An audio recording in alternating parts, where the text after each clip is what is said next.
जिसको न तो अधिक आसक्ति है न अधिक विरक्ति है। थोड़ी आसक्ति भी है, थोड़ी विरक्ति भी है। विरक्ति तो इतनी है कि 3 घंटा सवेरे और 3 घंटा शाम को 6 घंटा के लिए घर परिवार की चिंता छोड़कर और जय निवास उद्यान में कथा सुनने के लिए आ बैठते हैं। अगर वैराग्य नहीं होता तो यहाँ 6 घंटा समय देते ही नहीं। आसक्ति इतनी है कि यहाँ से छूटेंगे तो उसी खोखे पर जाएंगे।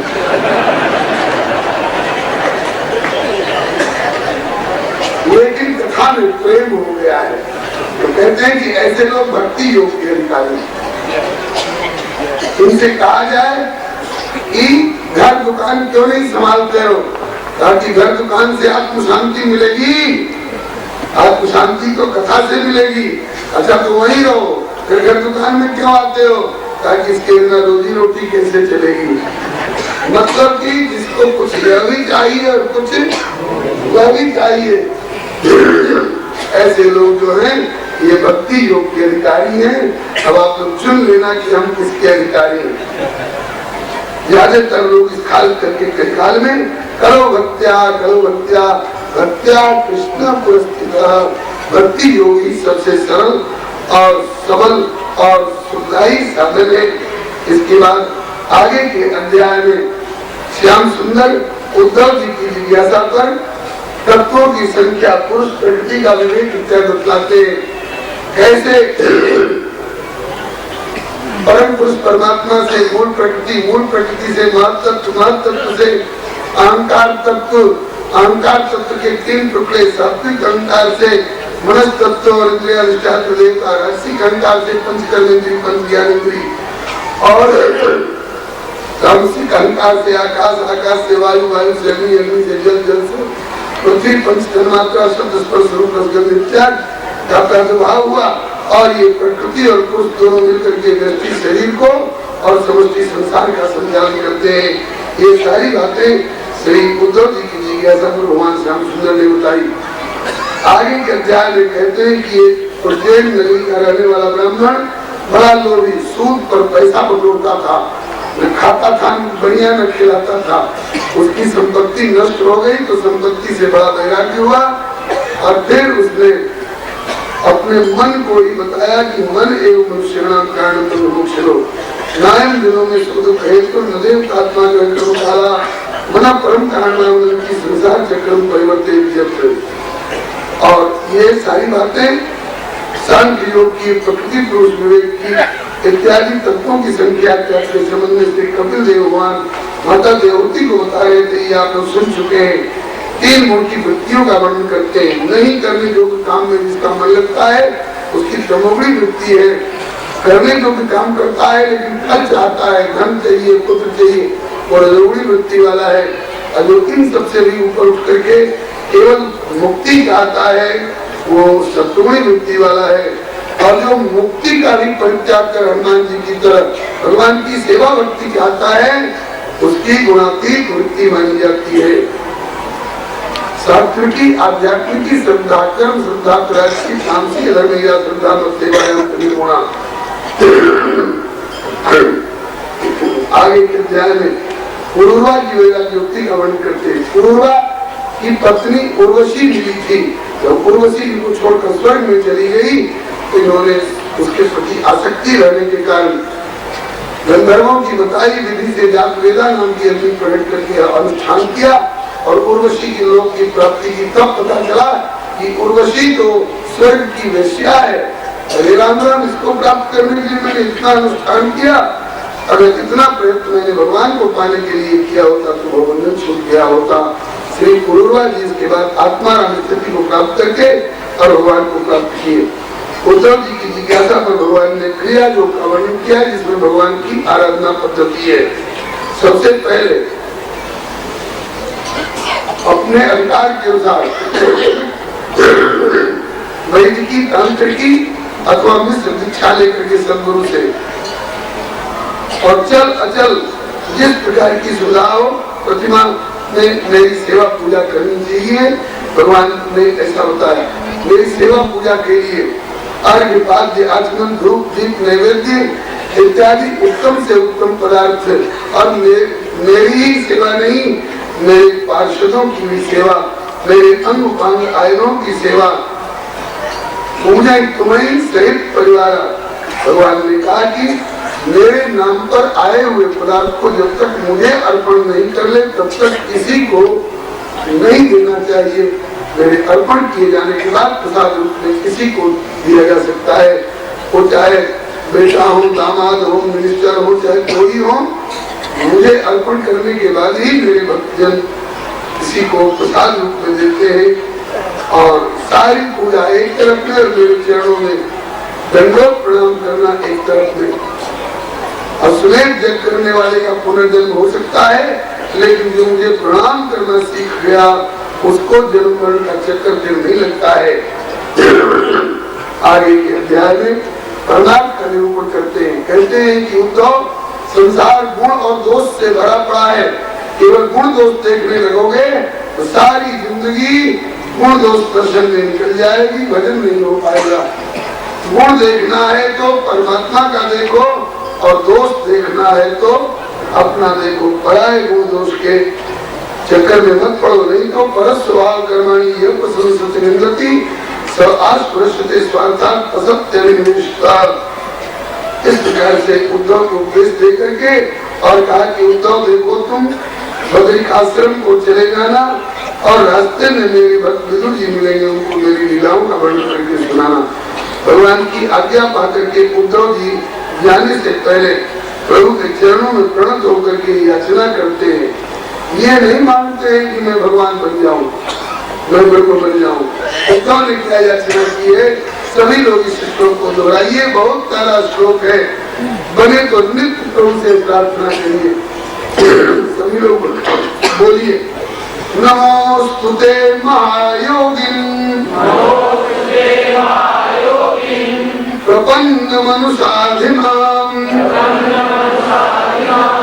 यथा त्वच्चरणाम भोजे रति स्यात् अनपायिनी। इसका मतलब हुआ कि हे महायोगीश्वर प्रभु श्री कृष्ण, आपके चरणों में मेरा नमस्कार है, ऐसी कृपा करो जिससे आपके चरण कमलों के प्रति अनुपायिनी भक्ति हो। अनुपायिनी में जो आए और फिर इसमें से निकल के जाए नहीं, बराबर बनी रहने वाली भक्ति।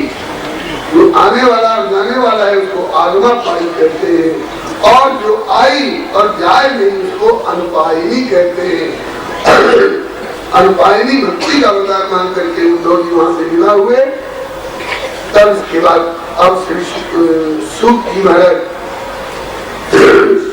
जी को सुना रहे हैं और श्री सुखदेव जी श्री परीक्षित जी को सुना रहे हैं कि हे परीक्षित, उद्धव को तो बहाना बनाया, उद्धव के बहाने हम लोगों के लिए समस्त वेदों पुराणों पुस्तकों का सार निचोड़ करके और इस 11वें स्कंद में प्रभु ने उपदेश दिया। जैसे भौरा अनेक फूलों से रस लेकर के शहद इकट्ठा करता है लोगों का भला करने के लिए, ऐसे समस्त वेद पुराण पुरुषद इत्यादि से सार लेकर के भगवान ने उद्धव के बहाने हम लोगों के लिए ये खुराक दी है। भय ज्ञान विज्ञान सारम निगम सारम अमृत मृत्युवर्गान पुरुष कुशमाध्यम कृष्ण सर्गम तो उसमें। अब आगे अध्याय में परीक्षित जी जिज्ञासा करते हैं कि उद्धव जी के चले जाने के बाद भगवान कृष्ण ने कौन लीला करी। बोले उसके बाद तो महाप्रयाण वाली लीला है। द्वारकावासियों को सूचित कर दिया कि ऋषियों का शाप लगा हुआ है, कौरवों का विनाश होने वाला है, इसलिए विनष्ट होने के पहले ही जो कुछ धर्म कर्म करना हो प्रवास क्षेत्र में चल करके अपना धर्म कर्म कर लो, जैसा करोगे वैसा पाओगे। अजब की बात है, भगवान अर्जुन से कहते हैं कि सर्व धर्मान करते थे मामी तुम शरण बचो, धर्म कर्म का भरोसा छोड़ो, मेरी शरण लो, मैं तुमको भवसागर से पार लगाऊंगा। और जलवंशियों से कहते हैं कि मेरा भरोसा छोड़ो, जाओ धर्म कर्म करो, जैसा करोगे वैसा पाओगे। क्यों? बोले कि अर्जुन ने मेरी शरणागति की है, इसलिए अर्जुन की जिम्मेवारी मैं लेता हूँ। और भले ही जलवंशी लोग मेरे अपने कहलाते हैं, लेकिन जब संतों से मखौल करने के लिए चले गए तो ये हमारे अपने कभी भी नहीं हो सकते, उनकी जिम्मेवारी मैं नहीं ले सकता हूँ। भगवान की आज्ञा पाकर के द्वारका छोड़ करके प्रवास क्षेत्र में जदुवंशी लोग गए धर्म कर्म करने के लिए। धर्म कर्म क्या करेंगे, भगवान ने कीर्ति करके मदमस्त होकर के छोटी छोटी बातों पर लड़ गए। यहाँ हमारी रावटी गड़ेगी, उन्होंने कहा कि हम पहले खूंटा गाड़ते हुए आपस में लड़ गए, 10 उधर हुए 25 उधर हुए, ये उनको मारे। बलराम जी ने समझाया कि यहाँ धर्म कर्म करने के लिए प्रभु ने प्रेरणा दी है कि लड़ने मरने के लिए। नाथ जी बलराम जी को खबरदार, हमारे बीच में बोलने वाले तुम कौन होते हो। बलराम जी समझ गए कि विराट काले बुद्धि, इसलिए बलराम जी से किनारे होकर समुद्र के किनारे आए और अपने को अपने स्वरूप में स्थित किया और मनुष्य लोग को छोड़ करके और आज भी शेष सैया के रूप में धाम में प्रभु की सेवा कर रहे हैं। श्याम सुंदर ने देखा कि बलराम भैया चले गए तो हम भी जाएंगे। इधर जदुवंशी लोग आपस में पहले तो हथियारों से लड़ करके समाप्त हुए और जो हथियार टूट गए तो वही लोहा के मूसल को चोड़ करके जो समुद्र में फेंका गया था वही किनारे निकल कर एका नाम की घास बना था, उसी एका नाम की घास को उखाड़ करके मारते गए दूसरे को, उसका स्पर्श होते ही समाप्त होते गए। इसके बाद भगवान श्री कृष्ण पीपल के पेड़ के नीचे टिक करके और एक पैर के ऊपर दूसरा चरण इस प्रकार से करके विराजमान थे। उसी समय के चरण के भाग को दूर से जरा नाम के रुद्रक दादा ने हिरण समझ करके और वही बाण चला दिया, जिस बाण में मूसल का बचा हुआ नुकीला टुकड़ा मछली के पेट से निकला था अपने बाण में लगा रखा था, तो उसने वही बाण चला दिया जो बाण आकर भगवान श्री कृष्ण के चरण में स्पर्श हुआ। ज्यादा जब आया कि अब तो हिरण गिर गया होगा, आकर देखा तेरे राम राम हिरण नहीं आ तो भगवान श्री हरि तो रोने लगा, प्रभु जल्दी मुझे मार डालो, मैं बड़ा पाप की हूँ। कोई कहते हैं कि इस जरा नाम के लुब्धक ज्यादा के रूप में बाली अवतार लेकर के आया था, कोई कहते हैं कि अंगद आए थे। जो भी हो भगवान की लीला में पात्रों की जरूरत पड़ती रहती है, किसी को किसी रूप में किसी रूप में चलाते रहते हैं। भगवान ने कहा जरा तू डर मत, तुमने मेरे संकल्प के अनुसार तीर चलाया है, क्योंकि ऋषियों ने यदुवंश के लिए शाप दिया था, तो मैं भी यदुवंश में ही हूँ, इसलिए मैंने उस मूसल के टुकड़े का केवल स्पर्श करा लिया है। शरीर न मुझे छोड़ना है न शरीर तुम्हें छोड़ना है। अभी विमान बुलाता हूँ, बिना शरीर छोड़े विमान पर बैठ और चल मेरे धाम को। गोस्वामी जी ने लिखा है चरण मायो मूल मृजान सो सदैव स्वरूप पठयो प्रकट कर निजमान, ऐसी कौन प्रभु की रीति बिना शरीर छोड़े ज्यादा विमान पर बैठ करके प्रभु की परिक्रमा करके और वो धाम को गया। अब भगवान श्री कृष्ण को खोजते हुए दारुक नाम का इनका सारथी आया, पीपल के पेड़ के नीचे बैठे प्रभु को देखा तो दारुक सारथी से उतर कर प्रणाम करने लगा। तब तक यह रथ जैसे जरासंध के आक्रमण के समय में धाम से अवतरित होकर आया था, ऐसे ही दारुक सारथी के उतरते ही विमान आकाश में उड़ता हुआ धाम को चला गया। प्रभु ने दारुक सारथी को आज्ञा की, सारथे तुम द्वारका में चले जाओ, और कह देना कि बलराम भैया धाम चले गए और श्याम सुंदर भी जाने की तैयारी में है, ये चले जाएंगे तो इनके जाते ही सारी द्वारका को समुद्र अपने में विलीन कर लेगा, इसलिए आप लोग समुद्र वाली द्वारका को छोड़कर भारत के भूभाग में आ जाइए। दारुक सारथी वहां से गया। इधर भगवान श्री कृष्ण अपने स्वरूप में स्थित करके और वहां विराजमान थे। उसी समय देवता लोग ब्रह्मा जी, शंकर जी, इंद्र, नारद जी इत्यादि देखने आए कि किसी अवतार में शरीर छोड़ते हैं तो किसी अवतार में शरीर नहीं छोड़ते।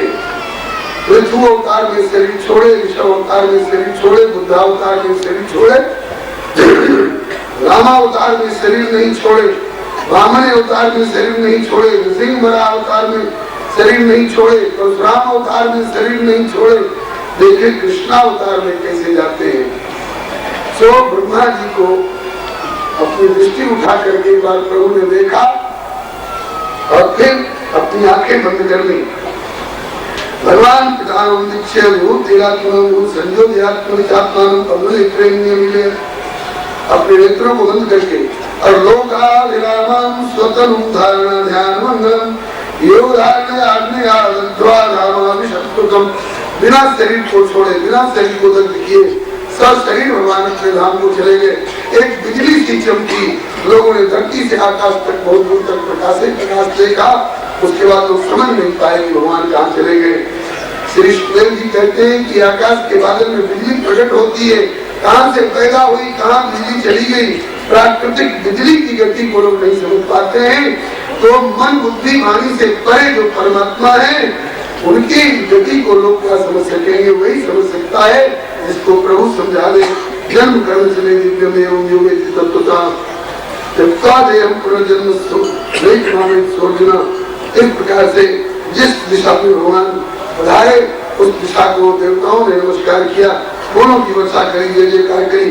श्री कृष्ण बलदेव, श्री वासुदेव भगवान की जय, श्री संकर्षण भगवान की जय, श्री देवकी नंदन भगवान की जय, श्री यशोदानंदन भगवान की जय, श्री राधा गोविंद भगवान की जय, श्री भगवत्सल भगवान की जय। इस प्रकार से श्री सुखदेव जी कहते हैं कि श्याम सुंदर ने अपने धाम को प्रस्थान किया। एक रूप से तो धाम को गए और एक रूप से श्रीमद् भागवत रूप से अभी विराजमान है। और ब्रज तक अनंत न जाए हो, यही मेरी टेक भूतल भाग्यकारियों कहे हो अनेक। आज भी नरसिंह जी की उंगली चुकाने के लिए, बात कराने के लिए भगवान श्याम सुंदर जब आ जाते हैं, भक्तों का काम करते हैं। भक्त लोग कभी ये नहीं मानते हैं कि भगवान हमसे अलग है। बोलिए भगवत्सल भगवान की जय। पूरा अर्जुन जो जाकर के दारू सारथी ने द्वारका में सूचना दी कि बलराम जी धाम चले गए, कृष्ण भगवान जाने वाले हैं, आप लोग द्वारका वाले भूभाग को छोड़ करके भारत के भूभाग में आ जाओ। तो बहुत लोग तो उसी समय शरीर छोड़ दिए। कुछ बचे खुचे स्त्री बालक और वृद्धों को साथ लेकर अर्जुन आए। स्त्री बालक वृद्धान आए, हर से मिल गया और भगवान के प्रपौत्र वज्रनाभ को सूरसेन और इंद्रप्रस्थ, सूरसेन आगरा मथुरा मंडल और इंद्रप्रस्थ सबको एक राज्य करके और वज्रनाभ का अभिषेक वहाँ अभिषेक किया। और बड़ी गद्दी जो हस्तिनापुर की थी अपने पौत्र परीक्षित को दी और परीक्षित से कहा कि वज्रनाभ अभी बच्चे हैं, परीक्षित तुम प्रौढ़ हो, तुम जरा उनकी भी सार संभाल करते रहना, क्योंकि इनके प्रपिता भगवान श्री कृष्ण बलराम से हमारा पांडव वंश बड़ा उपकृत हुआ है। इस प्रभु के चरित्रों को जो कोई सुनते हैं सब प्रकार के पापों से मुक्त हो जाते हैं और भगवान की भक्ति लाभ करते हैं।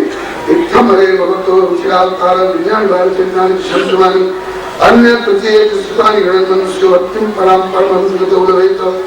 अभी तक आप लोग 11वें स्कंद की कथा सुन रहे थे। 12वें स्कंद में मात्र 13 अध्याय है। ज्यादा से ज्यादा 20-25 मिनट में आप कथा सुन लेंगे। धीरज पूर्वक शांति पूर्वक आप लोग विराजमान रहे। श्री हरे रोज आप लोगों ने 7 बजे तक समय दिया है, हो सकता है अब 7:30 बज जाए।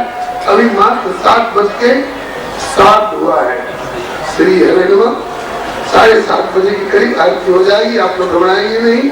जयपुर के आप लोग बहुत अच्छे श्रोता हैं। बड़ी शांति और धीरज और रसिकता का आपने परिचय दिया है।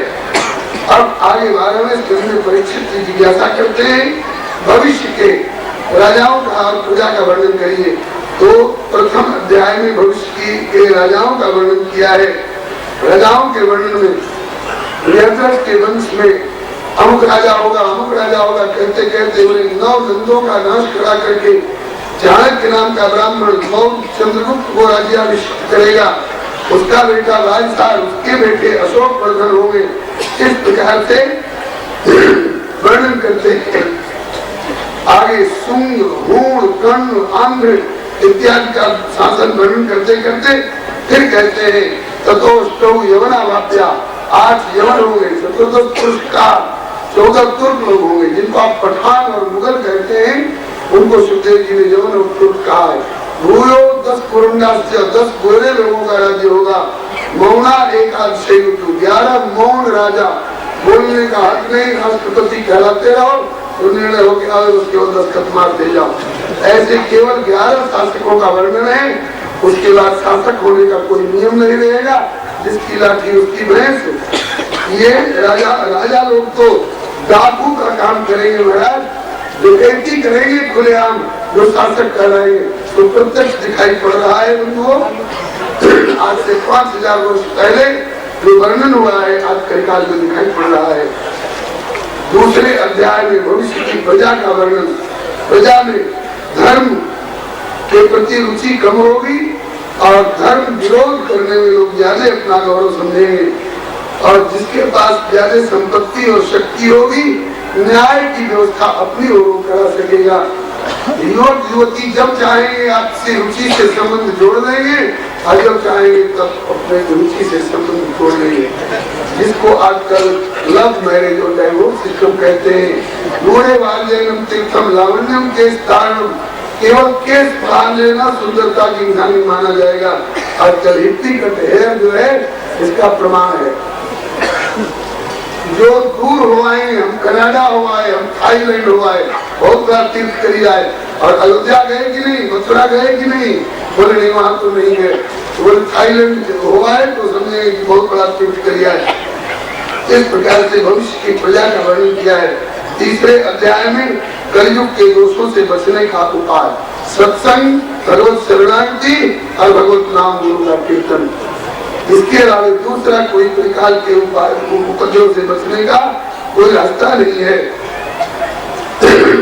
इस प्रकार से तीसरे अध्याय में भविष्य के एक प्रकार के दोषों से बचने का उपाय वर्णन किया गया है। चौथे अध्याय में 4 प्रकार का प्रलय, मृत्यु प्रलय, हर क्षण जितनी देर में क्षण का है इतनी देर में हजारों लाखों प्राणी मर गए होंगे संसार में, ये मृत्यु प्रलय है।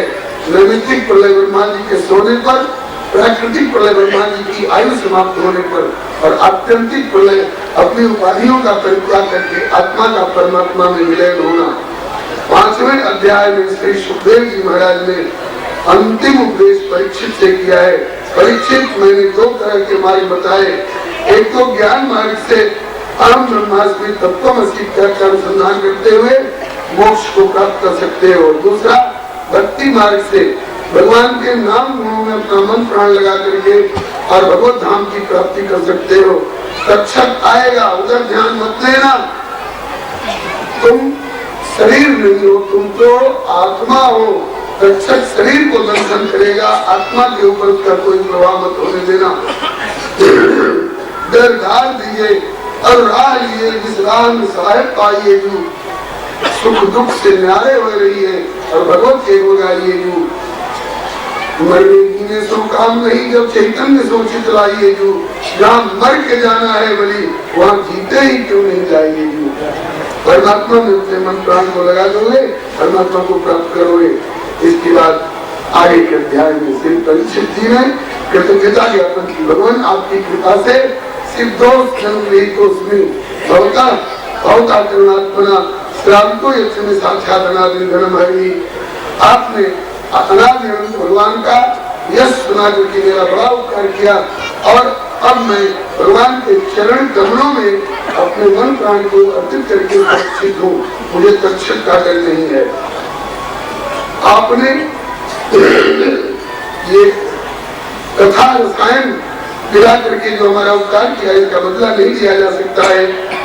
फिर भी 2 क्षण ठहर जाए तो मैं आपको रोली अक्षत का टीका तो लगा दो, आपको माल्यार्पण तो कर लो, आपकी आरती को उतार लो, और फिर आपके चरणों में प्रणाम तो कर लो। श्री सुखदेव जी थोड़ी देर ठहर गए। इस प्रसंग पर श्री मुख्य यजमान श्री सुखदेव जी का पूजन करते हैं। आप बाकी लोग अभी बस 15-20 मिनट और आप शांतिपूर्वक बैठे रहें। इसके आगे 7 अध्याय की कथा बड़ी महत्वपूर्ण, उसको सुन करके सभी नहीं उठे, मुख्य यजमान बस पूजन आरती करके श्री सुखदेव जी को विदा करेंगे। श्री कृष्ण गोविंद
महाराज प्रार्थनाएं बाकी लोग भी बैठे हैं और केवल 10-15 मिनट की याचनाएं आपने बहुत धीरज और रसिकता पूर्वक समय दिया है। मात्र 10-15 मिनट और आप ठहरे और इसके बाद फिर सबको मौका मिलेगा। फिर आरती लेते हुए तब आपकी गोविंद के दर्शन करेंगे। रोज वृंदावन बिहारी श्री सुखदेव जी महाराज की श्री परीक्षित जी महाराज की श्री व्यास नंदन भगवान की कृष्ण गोविंद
परीक्षित जी ने श्री सुखदेव जी का पूजन किया, उनकी आरती उतारी।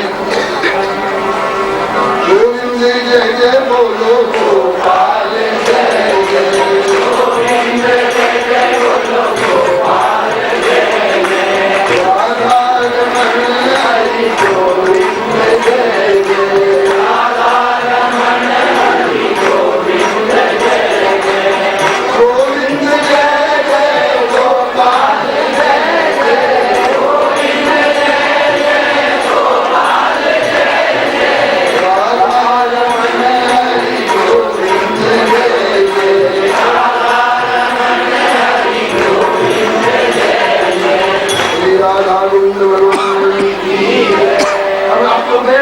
कृपा करके केवल 10 मिनट और बैठ करके धीरज का परिचय दीजिए। अब आप लोग भी बैठ जाइए। बाद वाली आरती सब लोग कर लेंगे। बाद वाली आरती जो होगी, जो नित्य होती है, उस आरती में सभी लोग हाथ लगा लेंगे।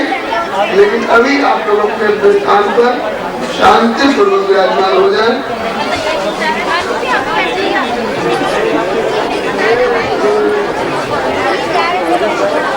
बैठ जाइए। परीक्षित जी के द्वारा इस प्रकार से आग्रह की जाने पर श्री सुखदेव जी थोड़ी देर रुक गए और परीक्षित जी ने श्री सुखदेव जी का एवं और संतों का पूजन किया। इनसे पूजित होकर के श्री सुखदेव जी और संतों के साथ विदा हुए। इधर तक्षक नाग श्रृंगी ऋषि की शाप प्रेरणा से चला और ददर्श कश्यपम, रास्ते में कश्यप नाम के ब्राह्मण को देखा। तक्षक ने पूछा, कहाँ जा रहे हो ब्राह्मण देव? आज परीक्षित को तक्षक नाग डसने वाला है, उनको बचाने जा रहा हूँ। तक्षक हंसा, ब्राह्मण रूप में था उस समय तक्षक, हंसा और बोला कि तक्षक के विष से बचाने की शक्ति है तुमने? कश्यप ब्राह्मण बोले कि मुझ में शक्ति हो चाहे न हो, मेरे मंत्र में शक्ति है। तक्षक ने चुनौती दी, मैं तक्षक हूँ, अभी मैं ब्राह्मण रूप से तुमसे बात कर रहा हूँ। अभी मैं तक्षक नाग रूप धर करके और हरे भरे वृक्ष पर अपने विष का प्रभाव दिखाता हूँ, तो अपने मंत्र का प्रभाव दिखा। श्री हरे नमः। फिर वो धंधु में लगेगा।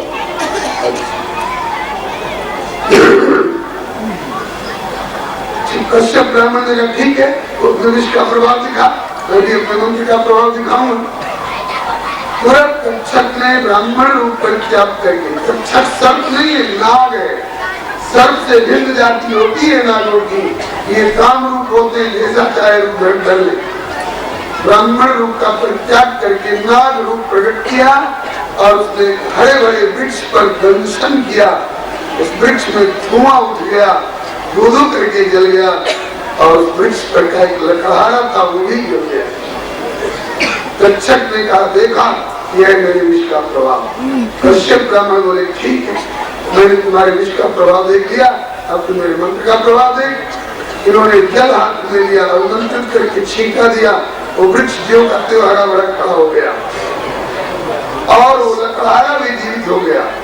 समझ गया तक्षक की ब्राह्मण की मंत्र में शक्ति है। किस लिए जा रहे हो, दान दक्षिणा के लोभ से या परीक्षित के कल्याण की भावना से? बड़ी दोनों बात है। तब तक्षक ने कहा, दान दक्षिणा के लोभ से जा रहे हो तो मुझी से दान दक्षिणा जो चाहो तो ले लो, लौट जाओ। कश्यप ब्राह्मण बोले कि परीक्षित का कल्याण भी उद्देश्य है। तब तक्षक ने समझाया, अब परीक्षित का जीवित रहने में कल्याण नहीं है, विप्रदेव विचारो। अभी श्री सुखदेव जी के कथा उपदेश के प्रभाव से परीक्षित की वृत्ति भगवदाकार है। इस समय शरीर छोड़ेंगे तो भगवान को प्राप्त होंगे, और अभी तुम बचा लोगे तो कलयुग आ चुका है, कलयुगी वृत्ति में के लपेट में उनका मन आ जाएगा, फिर उनके सदगति और कल्याण में संदेह हो जाएगा। तो परीक्षित का भला, परीक्षित का कल्याण अब जीवित रहने में नहीं है, शरीर छोड़ करके प्रभु के नाम जाने में है। मान गए बात कश्यप ब्राह्मण और वहीं से लौट गए। इसके बाद वो तक्षक नाच चला, द्विज रूप प्रतिच्छन्न काम रूप ब्राह्मण का रूप कर करके परीक्षित जी के पास गया। कुछ लोग कहते हैं कि परीक्षित ने अपनी हिफाजत के लिए सरोवर में लट्ठा गड़वाया, चट्टर बनवाया, कौन का प्रवेश नहीं हो, पहरा बिठाया, कोई यहाँ आने नहीं पाए। यह परीक्षित किसी और ग्रंथ वाले, किसी और ग्रंथ वाले हो सकते हैं। श्रीमद् भागवत वाले परीक्षित को लट्ठा और जलाशय और चट्टर और पहरेदारों का भरोसा नहीं, ये तो श्री सुखदेव जी के उपदेश रूपी दुर्ग में सुरक्षित भगवान के चरणार बिंदों में अपने मन को अर्पित करके विराजमान है। तक्षक ब्राह्मण रूप में पहुंचा और वहां पहुंचते ही नाग रूप धर करके परीक्षित जी को दंशन किया। ब्रह्मभूत से राजर्षि देव इगरलागिना बभूव भस्मसात सर्वदेव कृष्णाम सर्वदेविना। परीक्षित जी के शरीर को ज्यों तक्षक ने दंशन किया, उनके शरीर में धुआं उठ गया और शरीर भस्मसात हुआ और उनकी आत्मा शरीर में से निकल करके दिव्य रूप धारण करके विमान पर बैठकर भगवान धाम हो गई और देवताओं ने फूलों की वर्षा करी गई। श्री महाराज की, श्री अभिमन्यु नंदन की, श्री उत्तरानंदन की, श्री परीक्षित जी महाराज की, श्री सुखदेव जी महाराज की। शरीर तो भस्मसात हुआ, लेकिन आत्मा को विमान पर बैठकर दिव्य रूप से भगवत धाम जाते देखा गया। महात्मा में लिखा है, राज्यों मोक्षम तथा वीक्ष्य, उन्हें आंखों से देख करके। अप्सराओं ने नृत्य किए, गंधर्वों ने गायन किए। इसके बाद परीक्षित के पुत्र जन्मेजय ने अपने पिता के शरीर का और बुदैहिक संस्कार संपन्न किया और नाग यज्ञ किया। ऐसा यज्ञ करूंगा कि उस यज्ञ में दिशा विदिशा से आकर सर्प और नाग ये सब जल के रात की ढेरी हो जाएंगे, न रहेंगे न किसी को खातेंगे। बहुत से सर्प और नाग आकर के जले यज्ञ कुंड में गिर करके। जन्मेजय ने कहा कि असली मेरे पिता को काटने वाला तक्षक अभी तक क्यों नहीं आया। ऋषियों ने ध्यान करके देखा, इंद्र के सिंहासन में लिपटा हुआ है। तो जन्मेजय ने कहा, ऐसे मंत्र और आहुति का प्रयोग करिए कि तक्षक और तक्षक को शरण देने वाले इंद्र अपने सिंहासन समेत आकर के यज्ञ कुंड में गिर पड़े। ऋषियों ने मंत्र का प्रयोग करना चाहा, इंद्र का सिंहासन जगमगाया, त्राय त्राय करके चिल्लाने लगे। उसी समय महाभारत के अनुसार नागों के भांजे आस्तिक जो चालू ऋषि के पुत्र और श्रीमद् भागवत के अनुसार देवताओं के गुरु बृहस्पति आकर के उपस्थित हुए। जन्मेजय केवल स्वाहा करोगे कि यज्ञ का और भी कुछ नियम पालन करोगे? बोले सभी नियमों का पालन होगा, क्या कसर है? बोले यज्ञ में पधारे हुए अतिथियों की मांग भी पूरी होनी चाहिए। बोले होगी। काजी वचन दो, काजी आपकी आज्ञा का पालन करूंगा, बोलो क्या चाहिए? तो बृहस्पति जी ने और आस्तिक ने कहा कि इस यज्ञ को एक ठप कर दो। यज्ञ बंदी का औचित्य बताइए। पहले बंद करो फिर औचित्य बताएंगे। फिर यज्ञ बंद करा करके और औचित्य बताया। देखो ये सर्प केवल मारते ही नहीं है, ये नाग केवल मारते ही नहीं है, बल्कि जीवन दान भी करते हैं। किस रूप में? आज का भौतिक विज्ञान भी बताता है, स्वीकार करता है। हम लोग श्वास खींचते हैं तो प्राण संजीवनी वायु ऑक्सीजन ग्रहण करते हैं और छोड़ते हैं तो क्या छोड़ते हैं? कार्बन डाइऑक्साइड जहरीली गैस। हमारे द्वारा श्वास से छोड़ी हुई वह जहरीली कार्बन डाइऑक्साइड गैस अगर वायुमंडल में फैलती रही, सारा संसार एक दिन कार्बन डाइऑक्साइड से भर जाएगा। हम अपने ही श्वास से छोड़े हुए कार्बन को खींच खींच करके प्राण हमारा होगा। तो वायुमंडल में फैले हुए उस कार्बन डाइऑक्साइड जहरीली गैस को ये सर्प, बिच्छू, नाग इत्यादि अपनी वायु भक्षण की प्रक्रिया के द्वारा वायुमंडल से खींच खींच कर जहर को अपने विष की थैली में संग्रह करते हैं। वायुमंडल का फिल्टर होता है, ऑक्सीजन की परिशुद्धि होती है, तब हम लोगों को शुद्ध ऑक्सीजन मिलता है और हम जीवित रहते हैं। ये भगवान ने हम लोगों की भलाई के लिए बनाए हैं। इस प्रकार से आगे श्री आप कहेंगे कि सुखदेव जी चले गए तो कथा कौन कर रहा? सूत जी सुना रहे हैं। नैमिषारण्य क्षेत्र में शोणकाली कथा किए जाए ऋषियों को, और बोले कि एक बार ब्रह्म ऋषियों की सभा होने वाली थी, जो देर से आएगा उनको ब्रह्मत्या का दोष लगेगा। वैशंपायन जी देर से आए तो ऋषियों ने कहा कि आपको ब्रह्मत्या का दोष लगा। वैशंपायन जी ने कहा प्रायश्चित कर लेंगे। अपने शिष्यों से बोले कि तुम लोग मिलकर थोड़ा प्रायश्चित कर लो। याज्ञवल्क्य जी बोले कि सबको परेशान करने की जरूरत नहीं, मैं अकेले प्रायश्चित कर लूंगा। इस पर वैशंपायन जी नाराज हो गए और बोले कि तुमने अपने ऋषियों को अपमानित किया है, इसलिए हमारी विद्या लौटा दो। इन्होंने विद्या को उल्टी करके लौटा दिया, जिसको अन्य ऋषियों ने तृप्ति बनकर ग्रहण कर लिया, जो वेद की तैतरीय शाखा कहलाई है। इसके बाद से याज्ञवल्क्य जी ने सूर्य नारायण से वेद का अध्ययन किया है, जो वेद की माध्यम शाखा कहलाती है। इसके बाद पुराणों के नाम गिनाए गए हैं। ब्रह्म पुराण, पद्म पुराण, विष्णु पुराण, शिव पुराण, लिंग पुराण, गरुड़ पुराण, नारद पुराण, भागवत पुराण, अग्नि पुराण, स्कंद पुराण, भविष्य पुराण, ब्रह्मवैवर्त पुराण, मार्कंडेय पुराण, बावन पुराण, ब्रह्म बराह पुराण, मत्स्य पुराण, कुर्म पुराण, ब्रह्मांड पुराण। ये 18 पुराण होता है। इनमें और पुराण को भगवान के नाम पर, देवी देवताओं के नाम पर बने हैं। एक पुराण एक ऋषि के नाम का है, मार्कंडेय पुराण। सौनक जी ने पूछा ये ऋषि के नाम का पुराण कैसे बन गया मार्कंडेय पुराण? इस पर श्री सूत जी समझाने लगे। मृकंडू ऋषि के पुत्र, ये भृगवंशी ऋषि हैं। मृकंडू ऋषि, उनके पुत्र मार्कंडेय हुए, जिनके भाग्य में 12 वर्ष की अल्प आयु लिखी हुई थी। 11 वर्ष के हो चुके थे। पिताजी उदास हुए। मार्कंडेय ने पूछा पिताजी उदास क्यों हो? बेटा तेरे भाग्य में 12 वर्ष की अल्प आयु लिखी है, 11 वर्ष के हो चुके हो, मेरे इकलौते पुत्र हो, 1 वर्ष के बाद तेरा शरीर छूटेगा, इसीलिए उदास हुआ। मार्कंडेय ने पूछा कि मृत्यु को जीतने का कोई उपाय है कि नहीं? तो उन्होंने बताया कि संत और भगवान, इनका आश्रय लो। भगवान का भजन भी करने लगे, संतों को प्रणाम भी करने लगे। एक बार सप्त ऋषि जा रहे थे, उनको प्रणाम किया। मार्कंडेय ने 6 तो नहीं बोले, वशिष्ठ के मुख से निकल गया दीर्घायु हो। 6 ऋषि बोले कि आपने क्या कह दिया? इसके भाग्य में तो आपके पिता ब्रह्मा ने 12 वर्ष की अल्प आयु लिखी है। वशिष्ठ जी बोले कि जब मेरे मुख से दीर्घायु निकल गया तो दीर्घायु होकर के रहेंगे, मेरा वचन मिथ्या नहीं होगा।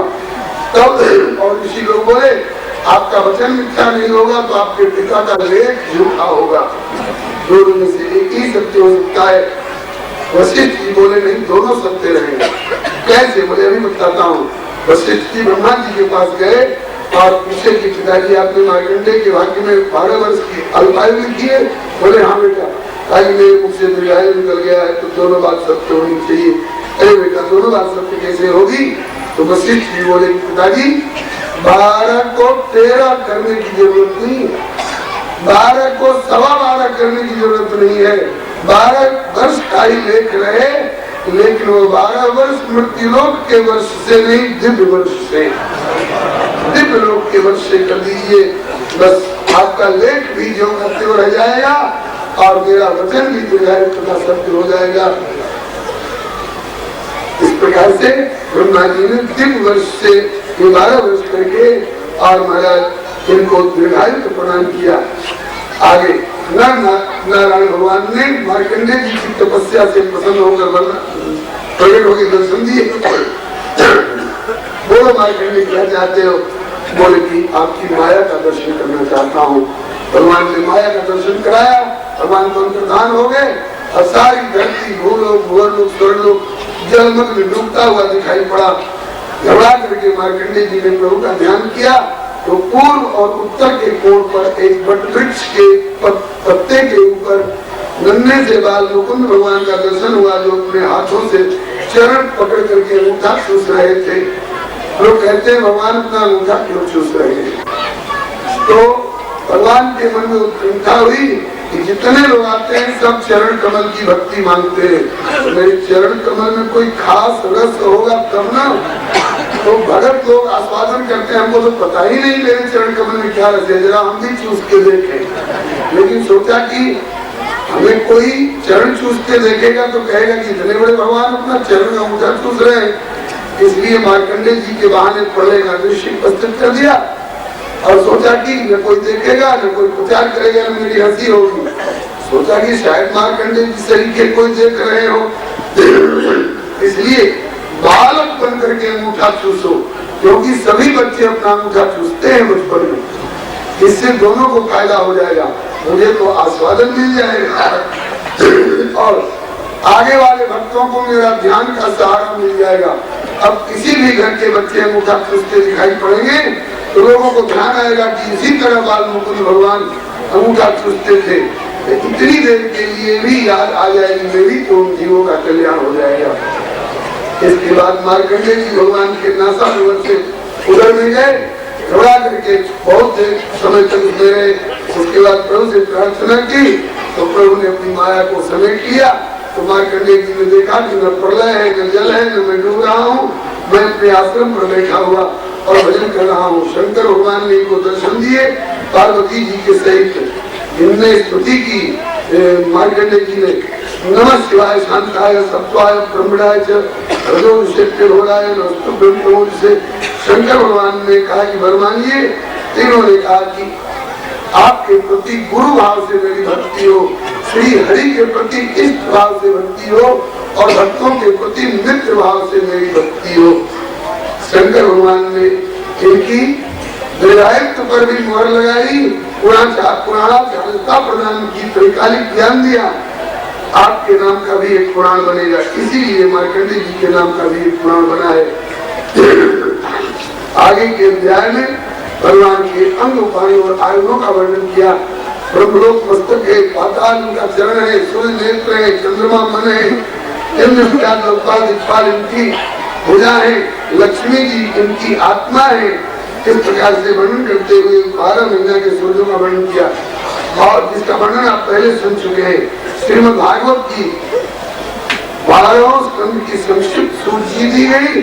इस पूरे भागवत में क्या क्या वर्णन है जो आप 10 दिनों से सुन रहे थे। इसके बाद आगे के अध्याय में यम ब्रह्मा वरुणेन्द्र रुद्र मंत्रस्तुल्यं दिव्यैस्ते वेदैः साङ्गपराक्रमो मनुष्ये ध्यायन्त्यं सामगा ध्यानावर्तितव्यते मनसा पश्यन्त्यं योगिनो यस्यां तं नन्दो सुरासुरना देवाय तस्मै नमः। फिर पुराणों की श्लोक संख्या बताते हैं। ब्रह्म पुराण में 10,000 श्लोक, पद्म पुराण में 72,000 श्लोक, विष्णु पुराण में 23,000, शिव पुराण में 24,000, श्रीमद् भागवत महापुराण में 18,000, सब मिलाकर के 4 लाख श्लोक श्री वेदव्यास जी ने हम लोगों के कल्याण के लिए लिख करके दिए हैं।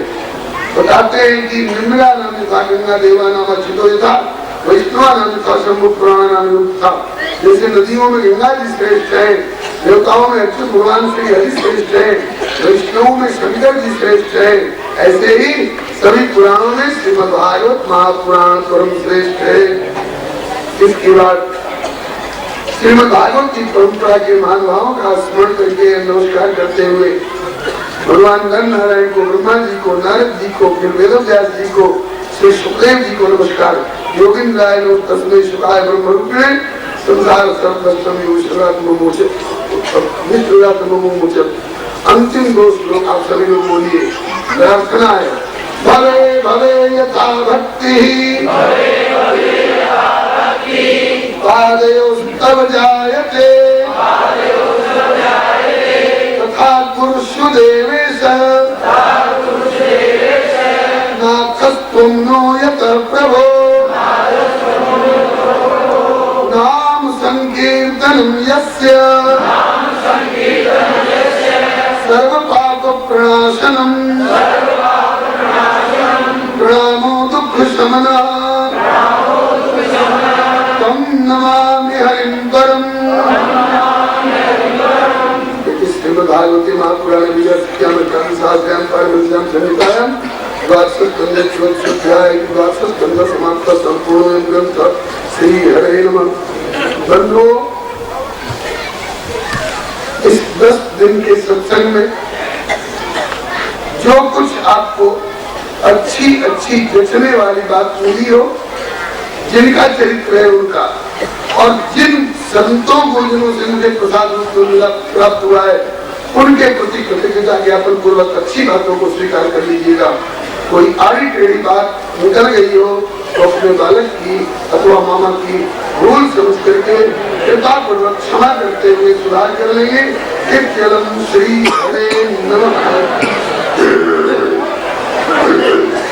श्री राम कृष्ण भगवान की जय, श्री अयोध्यानाथ की जय, वृंदावनचारी नाथ की जय, श्री वैकुंठनाथ की जय, श्री प्रहलाद की जय।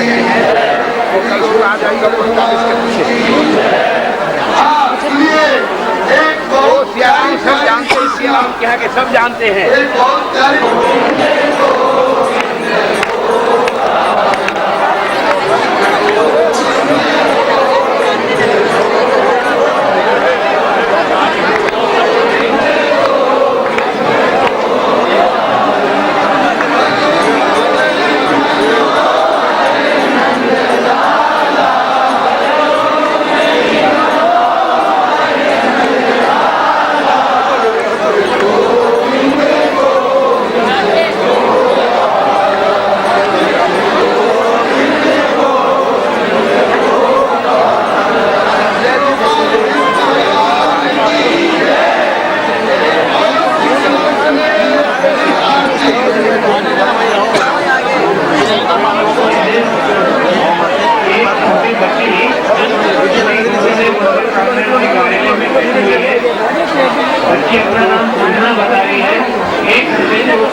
वृंदावन की जय,